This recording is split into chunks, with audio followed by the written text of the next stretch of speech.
afterwards, hands still shaking, and a head split open by the impact. Goodbye to tearful aunts and traumatized uncles. Goodbye to the phenomenal. Goodbye to the tangible. Goodbye Wolverhampton. Goodbye Sanford. Goodbye Cromer. Goodbye Damascus. This cliff path is slippery in the dew. It is hard to climb with such an infection. I must carve out the bad flesh and sling it from the aerial. I must become infused with the very air. Hi guys, welcome back to Dear Esther. Now, I did actually record about 10 seconds of this, but the lag started straight away. It was unplayable, so I started recording again halfway through that guy's sentence. I apologise. But yeah, wow. So I think I'm getting the hang of what this guy's talking about now. They were in a car crash on the way to Damascus. Obviously, he like cut himself open quite badly. His head split open. And he was just saying goodbye to everyone, which is very sad, I think. And it came to pass that as I made my journey, something. I can't read it from here. But yeah, it sounds like he cracked his head open, and he was saying his farewells to his friends, his family, people he knows. It's very sad. And the infection he was talking about, I thought it was he was talking about like an infection, as in like, oh, I'm turning into a monster, sort of infection. But no, he had cuts and bruises, and he was getting infections seeping in to his germs seeping into his cuts and stuff, and you know, he had to cut all the dead flesh off from him to try and survive, but he didn't, obviously. And it came to pass that as, oh, for God's sake, stupid gate, I can't read. And it came to pass that as I made my journey and was gone. This is so hard to read.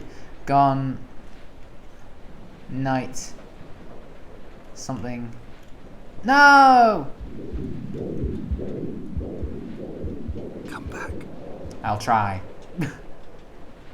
Alright, let's try not to fall off the hill, the mountain. I really can't read this, guys. Come night. Why did... No, I can't read it, sorry. They've put it far too close to the edge. Something about noon. Yeah, look, guys, you look up the story on like the internet or whatever, or Let's Plays of this, just if you want to like get a more in-depth storytelling from me, from someone playing it, or just look it up on Wikipedia or something. Look for the story, because I might just do that after I play this, because it's so hard to read these. I don't want to be stood here for ages going like, oh, found a goat, me. No, that's not even what it says. I'll try and read as much as I can, like. I have dredged these waters for the bones of the hermit, for the traces of Donnelly, for any sign of Jakobsen's flock, for the empty bottle that would incriminate him. I have scoured this stretch of motorway 21 times, attempting to recreate his trajectory, the point when his heart stopped dead and all he saw was the moon over the Sanford Junction. He was not drunk, Esther. He was not drunk at all, and it was not his fault. It was the converging lines that doomed him. This is not a recorded natural condition. The gulls do not fly so low over the motorway and cause him to swerve. The paint scored away from his car in lines like an infection, making directly for the heart. Yeah. I'm not really sure what to say about that. Damascus. So obviously we were on our way to Damascus, and this hill, and that obviously is like a symbol for Damascus. I think this is going on in my mind. My character's dead, but this is... Oh no, don't start. Don't start. Sorry. Anyway, I had to stop the recording, restart it to get rid of the lag. So as I was saying, I think this whole island and everything we see here is they're symbols for what's gone on in this guy's life up to now, with Esther and the car crash and Damascus. Hang on. Okay, I'm recording at like 12 frames per second now to try and stop this lag. Places to climb. I will abandon this body and take to the air. Yeah, I am dead. I am a spirit. A ghost of some sort. Well... Dear Esther, I have burnt my belongings, my books, this death certificate. Mine will be written all across this island. Who was Jakobsen? Who remembers him? Donnelly has written of him, but who was Donnelly? Who remembers him?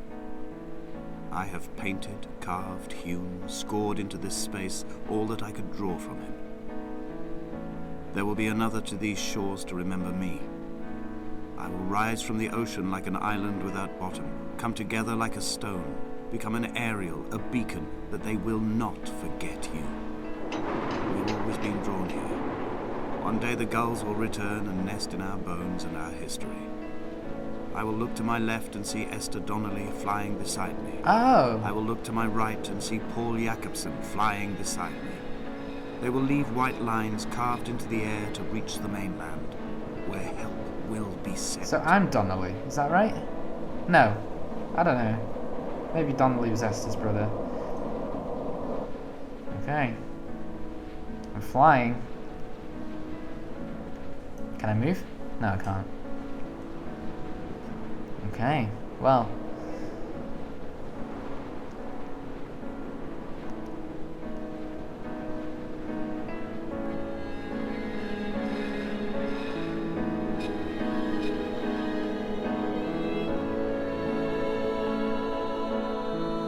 I apologise if if there's lag or frame rates crap, but I have to just to stop the lag. But this isn't bad.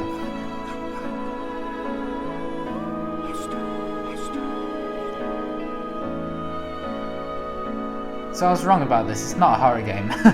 Just there was a jump scare in the start with the bat, which caught me off guard, and the odd creepy noise here and there, and yeah, so my thoughts on this game, right? I think, like I said before, this island was a symbol in his mind of all, and it was like a journey. Like it kept saying about a journey. We just journeyed around this whole island. And we saw these symbols like the wheels, the car doors.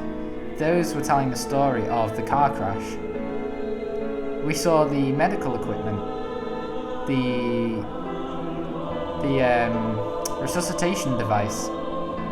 Those were indicating that the medical ambulance arrived. No, I think I'm not sure. I think those were simulating. I tried to cut off the dead flesh of my own body, which he said, but also the resuscitation device might have been a symbol for the ambulance turning up and trying to resuscitate us. Come back. That's what I think. So, and all the light paint, like luminous paint on the walls, that was just telling the story, I think, as I journeyed through. Can I do anything? Is that it? Is there anything else?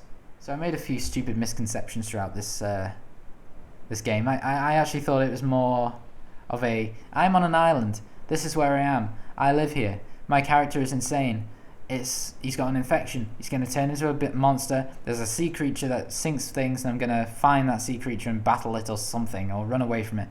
But no, I was completely wrong. It was all a mental like story of him before he died in the car crash, I think. Yes, it took me a while to get the hang of that and to realize that, but I'm sure people watching you guys were probably like, it's not a monster, he's not got an infection, it's just, I got it wrong, okay, but in the end it made a bit more sense. Sometimes that happens with games like this, story-driven, non-interactive games. It just, it can be like that, where nothing makes sense until the end. And although I've probably missed a lot of plot points and parts of the story, I think I got the general gist of it, and it was a really, really emotional story. I mean, you know, I don't know. It's so sad. No. But anyway, let me know in the comments what you think of the story.